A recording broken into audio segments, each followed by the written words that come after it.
Hi, everyone. Welcome to the Best Life podcast. It is the month of September, and this month's topic is goal setting and achievements. So I've got Nick on the show with me today. If you could just go ahead and introduce yourself, a little bit about your background, where you went to college, what you do for work. Yeah, so what's up, guys? My name's Nick. I just graduated from Arizona State, and I'm soon to be a Deloitte professional in audit and assurance here in Tempe. So for anybody that doesn't know what that is, it's basically just accounting work. But I was born and raised in Washington and then moved down here for college, and then I'll be here for the foreseeable future. So you liked it enough to stay. Oh, yeah. Definitely love seeing sunny days every single day. But getting right into it, this month's topic is goal setting and achievements. So right off the bat, why do you think it's important to set goals overall? Like, what does that do for you? But I would say it's kind of best case scenario to set as scary goals as possible, because it gives you time to work on them and you can kind of just break them down into smaller bite-sized pieces over time. But I think really it just gives you purpose. I like that. I think I've definitely gone through phases in my life where I have a ton of goals and I'm working towards them. And then I've gone through phases where I'm kind of just existing. But I think you're absolutely right. It's given me a sense of direction and motivation as well to achieve things instead of just rotting away on the couch, watching TV, doom scrolling, which I'm sure we're all guilty of. But I don't know, have you had those experiences too?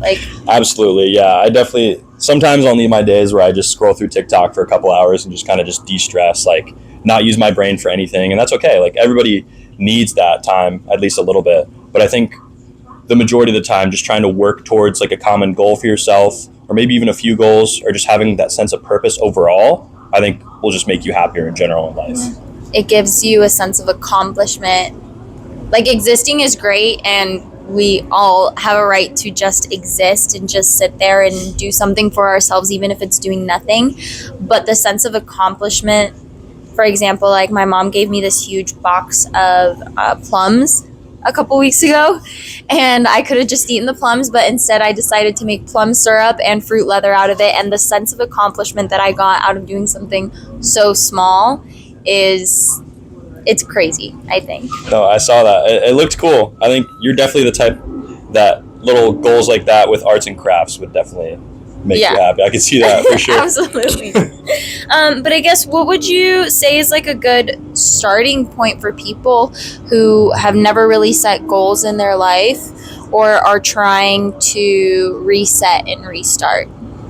I would say for a lot of people that kind of just feel like they're just going through the motions with life, don't really have any sense of direction, I would say kind of look towards and really look deep for maybe your insecurities. Maybe you don't like the way you look or anything like that, or to kind of fix that, you go to the gym, or maybe you want to be more knowledgeable and have more wisdom, so you could either go to school or kind of just read some self-help books. Yeah, so just start with your insecurities and stuff that you want to work on, and maybe skills you want to build, and just start with that, and start with maybe seeing how you can work on those. I honestly haven't thought of it that way, but it makes total sense. Instead of trying to achieve a goal that is irrelevant to who I want to become, why not start with the little things that I maybe don't love about myself, my habits, the person I'm becoming, and working on that. I think it's important to know that you don't have to start with these big, crazy goals. Just starting with something as simple as, I'm going to make my bed every single morning from now on, is super important. Have you ever heard of the book Atomic Habits? I have heard of that book. Have you read it? I have not read it, though. I haven't read it either, but I know the premise of it, and it's just the idea that the habits you set are more important in achieving those big goals than the big, huge steps. Because your habits really are what forms you as a person. So do you have any habits that you've been able to change, to improve? Yeah, I would say I used to be a pretty big gamer. And so that's what would take up a lot of my time back in the day. And overall, I kind of just over time saw that it was going kind of nowhere. There wasn't really a career or anything that I could benefit from it.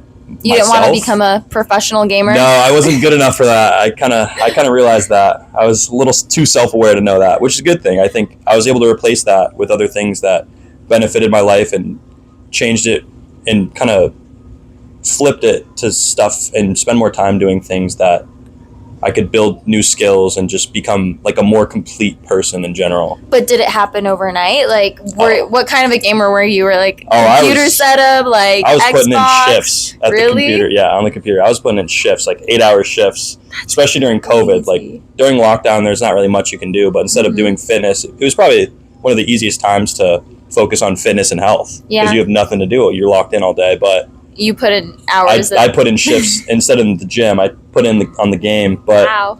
I think it's just slowly over time, I kind of phased it out of my life and spent more time with my friends, going on trips or just doing cool stuff around my area and just hanging out and spending quality time with the people that I love. And I kind of transitioned to gaming also more towards fitness and improving myself physically. How long did that change take? Was it like weeks, months? It took honestly like a couple of years to kind of really phase it out. So that's the thing. It's never going to happen overnight with anything that you want to happen. Yeah. I think the longer it takes is almost kind of the best case scenario, you know. So don't lose sight of that and don't get discouraged if it's taking a long time or if you know it's going to take a long time. I think that's something a lot of people don't realize. Like if you set super big goals and you try to just change all of your habits overnight, you're going to get burnt out. And that's part of the reason why I would be like not going to the gym. And then I'd tell myself I'd go to the gym 6 days a week from now on, like no excuses. And I'd get so burnt out by the second week. And it's because I wasn't used to it. I was trying to create such a dramatic shift in my life and it doesn't happen overnight. Yep, exactly. So breaking it down and giving yourself grace, like being patient with yourself. Like if you slip up, that's fine. Like I'm sure there were plenty of times during that transition where you probably still logged a couple more hours than you would have liked, but it's not like you're going to beat yourself up about it in the long run. You still made that change. Absolutely. No, I totally agree with that. And I think definitely not beating yourself up about it if it's taking longer than you expected. It's all a process at the end of the day. And if your progress isn't linear too, you know, you'll have good days and bad days, but as long as the trend is relatively upwards, you know you're making the right decision and you're going the right direction. So I like that. Kind of just like the zooming out or what like the long-term perspective of things is way more important than the short term because like you said, everyone's going to slip up every once in a while. But what is your general trend? Are you generally improving? How did you realize, I guess, that you wanted to focus more on fitness or that you wanted to have a certain career? Like, is it just something you always knew or is it something where you had to, like, dip your toes in different pools of water and then come to a conclusion about what you wanted your goals to be? With fitness, I've always kind of been, before I started getting into the gym, I was always just a skinny kid. And I was always kind of self-conscious of that. Mm-hmm. And, you know, one day I kind of just wanted to make a change. Like I knew it was something that I needed to do and I wanted to do. And so I was kind of just willing to do whatever it took. And when I was lucky. I had a friend help me. He kind of started me into the gym because a lot of the time I think when trying to start with getting more fit or getting to a healthier lifestyle and getting into the gym, it's kind of scary at first because you think everybody's judging you, you know, but it couldn't be further from the truth. Like some of the nice people I've ever met are the, you know, most big people in the gym or fittest people that I've seen in my life. So I kind of just had to realize that everybody's kind of living in their own world and everybody might be thinking that, oh, they're looking at me, they're thinking of me, whatever. But in reality, they're all in their own world doing their own thing and that it's all on you essentially. And so I kind of took pride in that. And I work at a gym right now. And so I do see people come in or I'm like worried about how I look because I like, you know, trying to look fit if I'm working at a gym. But like, you're right. Absolutely. At the end of the day, like I don't even remember half of the people that walk in. Like everyone really does live in their own world and we're all just focusing on our own things. General rule of thumb, people are focused on themselves and they're trying to accomplish their own goals and live their own life. So why let fear of judgment hold you back? Let's talk about the difference between different types of goals, like immediate goals, moderately term goals, and long-term goals. When you set goals, do you set all three? Do you see yourself leaning towards setting more immediate goals, more long-term goals, or do you have more of like that balance? I tend to set more long-term goals, I would feel like. just so I kind of have that purpose, kind of like we talked about, something that I'm always kind of working towards. But I do like to break those up. Like I kind of got into a little bit before, into smaller, like more immediate goals. Yeah. So if I have like a long-term goal that I could see myself doing in like a year or two, I kind of like to break that up into smaller pieces so I have something to work on each day. So like those habits. Yeah. Mm-hmm. And a lot of the time with kind of school was the majority of what I've experienced that with. Like if I want a certain grade in a class, mm-hmm. I'll make sure I'm doing maybe some assignments today and then do some other ones tomorrow, and make sure I'm studying for the test a few days from now and then study a few days from that. Like just staying on top of everything and kind of not procrastinating is the best way, I think, to to kind of do that, is to make sure you're not procrastinating. And that's the best way to keep those immediate goals, making sure they're just accomplished on a regular basis. I think specifically in terms of school, and anyone who knew me in college can attest to this, I was the biggest procrastinator ever. I would do all of my homework, but I would start it probably like an hour or two before it was due. So I think it's interesting to use that analogy for college, because like, yes, I have goals now, and we'll get into that, like what a SMART goal is, and that's time bound, like giving yourself a deadline. Am I procrastinating my goals? Because if I keep procrastinating the things I want to accomplish, even if it's something as simple as my to-do list, like I'm going to run out of food in the fridge if I don't go grocery shopping and I procrastinate that. But something as small as going grocery shopping can be considered a goal as well. Yeah, because if it's making me feel good and making me feel accomplished, it feeds into that motivation to accomplish something a little bit bigger. My short-term goals all tend to be a to-do list. Like what are the things I need to accomplish right now or in the next few days, in the next week. And then my long-term goals are the ones that I tend to make like vision boards for, or like something visual, write them down separately, hang them up on my wall, because those are bigger accomplishments that might take a little bit more time. So I think it's definitely important to have all three and categorizing them, because like you said, you have something you're working on now, you have something you're working towards, and those little habits, I think it's important to what's the word? Tie them in together, right? What little goals are you setting now that will help you achieve the bigger goals? I really like the idea of the vision boards, and I'm glad you kind of brought that to my attention, because that's a really good way to kind of really just visualize your long-term goals. And if it's something that, you put on your wall in your bedroom, you're looking at it every day, so you're constantly thinking about it. So it can't escape your mind. Maybe it's 5-10 years down the line, but it's something that's really achievable because it's just constantly on your mind. It's a constant reminder. Exactly. So that's a perfect segue into, I brought some of my vision boards to share.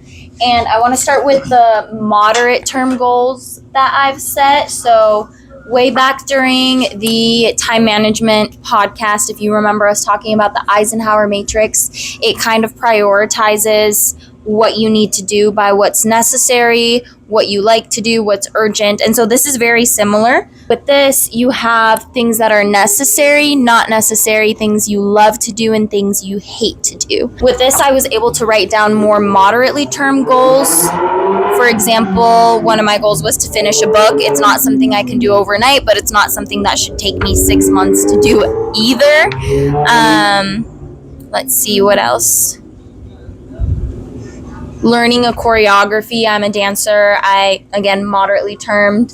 I have to learn it by next month, so it's a month goal, and it's something that I can then look at and say, okay, these things are super necessary, and when I'm high on motivation, I can do the things that I don't love doing because I have that motivation already. But if I need something to motivate me, then I can work on the things that I'm super passionate about, and that kind of boosts my motivation level up a little bit more. So this has been super helpful to me for those moderately termed goals. What do you think about this? Is this something you think you could try out? I really like that. And that's not something that I really thought about before, but I think that's something that I definitely have to do, because I'll think about stuff that I want to do or need to do in the moment, and I'll kind of just forget about it because I don't write it down. But writing it down, and like I said, kind of just having like a visual of it, you can constantly remind yourself of stuff that you need to do, and that whether it's you love it or you hate it, or it's necessary or unnecessary, it's always a good reminder of what potential goals could be for you. Absolutely. So I've got 2 more vision boards. These vision boards are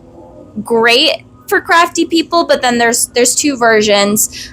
You seem like more of a logistical, like analytical sort of mind, so I'll share my virtual vision board with you first. And this one is great because you just find pictures on Pinterest or Google based off of what goals you have within certain categories. This was my vision board for 2024, so I think I worked on it in January. And first I started off by choosing what categories I wanted to focus on for the year, that being dance. I love focusing on like a sustainable lifestyle, my bucket list, family, friends, relationships, finance, and then the very last category is a BHAG. It stands for Big, Hairy, Audacious Goal. And I do believe it's important to have kind of crazy out of the box goals because it keeps you motivated and it keeps you looking to something that you might not think is realistic, but then you might surprise yourself. So this type of vision board is really good if you aren't super crafty and you know exactly what you want to have on your vision board. But something that I've loved about the virtual ones is that you can make it your screensaver as well. And like you said, people are always on their phones. You kind of need one. You see it all the time. It's in your mind all the time. But the last vision board I have is for the crafties, for the artsy people, and it's more of a collage. So this is mine. This was when I was about to study abroad in Italy. I wanted to take a look into what kind of lifestyle I wanted to have when I was living abroad, and I've got a lot of art and architecture and music. And that's exactly what I did. I spent, I think, that whole semester going to orchestra concerts and museums and meeting new people and appreciating the culture, because I knew I didn't really want to focus on the party scene when studying abroad. I wanted something like this to be my primary focus. So we've got the Eisenhower matrix, we've got virtual vision boards, and we've got collage vision board. Let's talk about how our goals change over time. Have you seen them? I mean, I'm sure your goals have changed when you were in high school versus now. How has that changed? And is it okay for our goals to change? Yeah, I think, just depends on what's going on in our lives at the time. That of course changes too. But I think it's definitely okay for your goals to change. I mean, especially if you achieve them, or maybe if you don't achieve them and you got to readjust, that's fine too. If you got to take a little bit longer to actually achieve certain things, that's fine. I mean, and it's part of life, nothing goes to plan. It's maybe good to have a plan, so you have like a rough idea of what you're trying to do. But at the end of the day, like, it never works out exactly how you're thinking. So you kind of have to expect your goals to change. One thing that happened for me is I've always kind of knew that I wanted to work at Deloitte, the company that I'm going to be starting for. And now that I've achieved that, it's like, well, what do I do now? Like, my goal is like achieved. But you kind of just got to adjust it in a means that's like relative to it. So I think, for now, I would say my goal with that is, now that I achieved working at Deloitte, I think maybe 10 to 12 years, when most people make partner at the firm, is what my new goal is with that, you know? So like maybe achieving like a certain position within the company that was a goal of mine before to actually, be employed by. So I like that, kind of saying just that once you achieve a goal, or even if it's like your super big crazy goal, that doesn't mean you're done. You're not done. You still have so many more years to live, and it's really just another starting point and another opportunity for you to accomplish something else, to go further in life, if we want to be a little cheesy. But I've definitely seen that too. Like, my whole life, I'm a first generation student, so my parents came to the United States from Mexico City. I'm the oldest of 5 kids, so I was the first one to graduate high school, first one to graduate college. Even within my extended family, I'm the first one to graduate college in the United States. So that for a long time was just like, okay, if I get there, like, that's amazing. My dad didn't even graduate high school. So it was a big, huge accomplishment. And now that I've been graduated for a few months, it's like, my whole life, my identity has been being a student and being the best student I can be. So what now? That doesn't mean I'm done. Maybe I do go back and get a master's. But what am I doing past that? So it's kind of scary. I feel like those like pivoting points in your life when you're kind of just like faced with, what do I do now? During those pivoting moments in life when you have achieved your goals and you're kind of faced with the what do I do now? How do you get over that hump? How do you find a new goal or find a new purpose?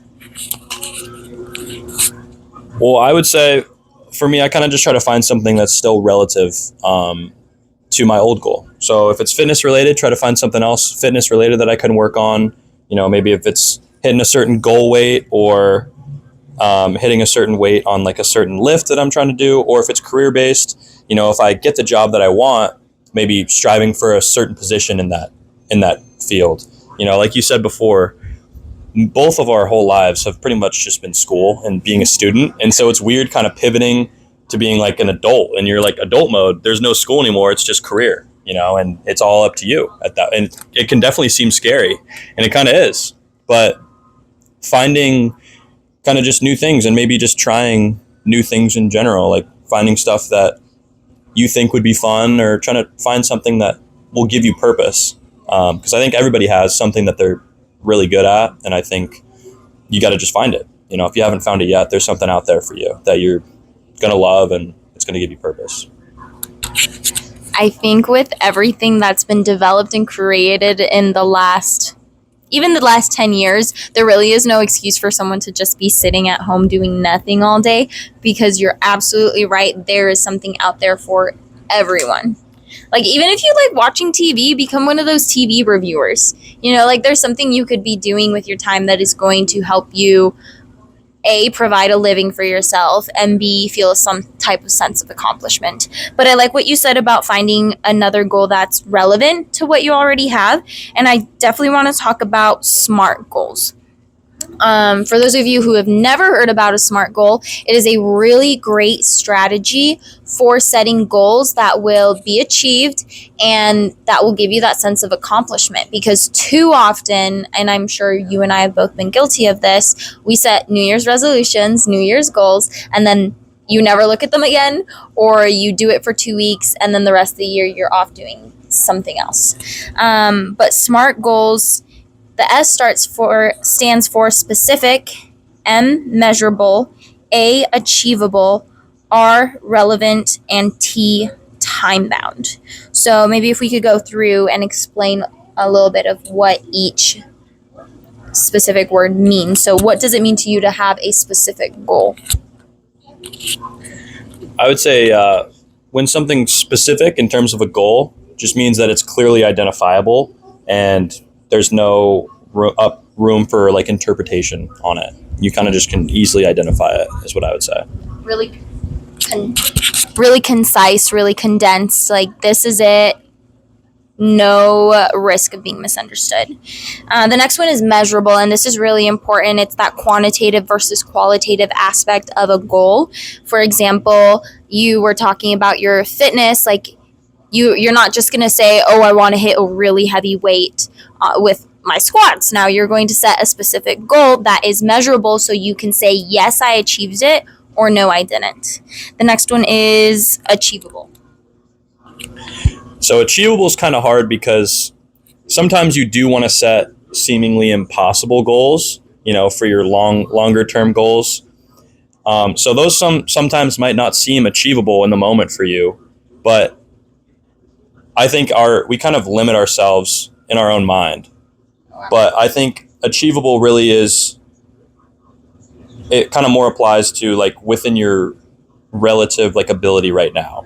So if it's something achievable within reason for you right now, and it's something that you think you could do, then I think that would be what achievable means. But I'm kind of indifferent with that term, just because I think it is cool and it is important to set those impossible goals too, and have those crazy.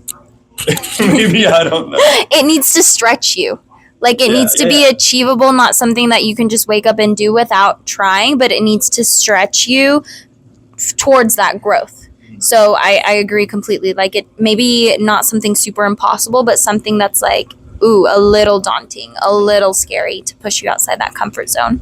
The next one is relevant, and I think you already covered that. Just something that has to do with the type of person you're trying to become, the kind of lifestyle you want to live, your current career, your goals, your aspirations, your passions. So set a goal that is relevant to your life. And then the last one is time bound.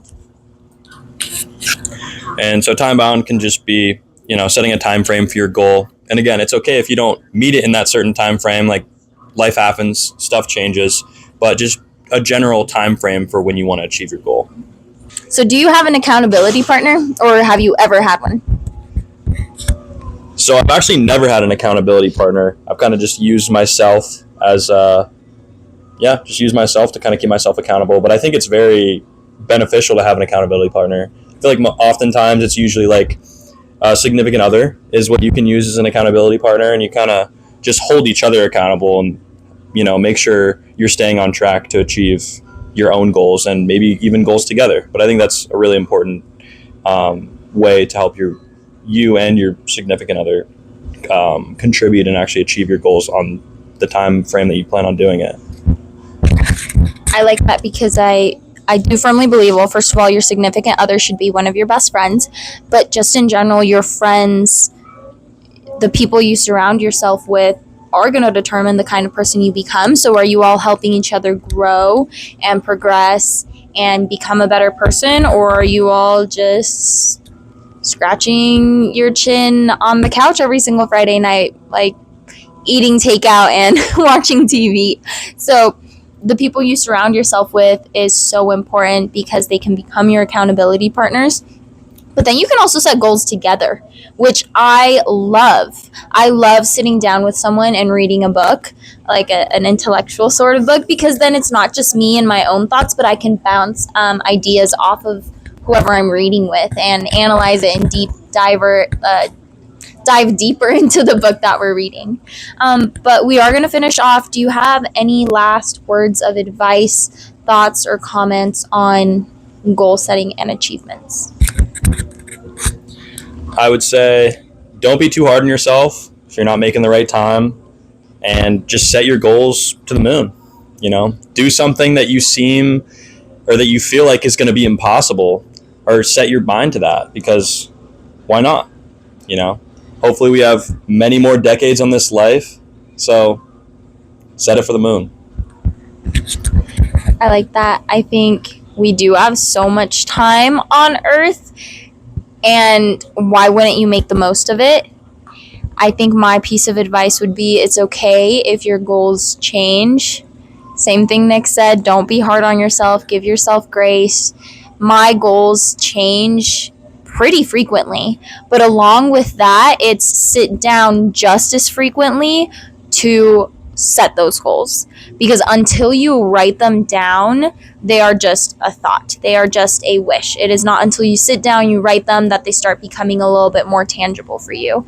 So that would be my piece of advice. Like, take the time, like especially us that we're not in school anymore, take the time that we're not dedicating on doing homework, take that time to set those goals and to make sure your life is progressing. So that being said, thank you for listening to another Best Life podcast, and join us again next month.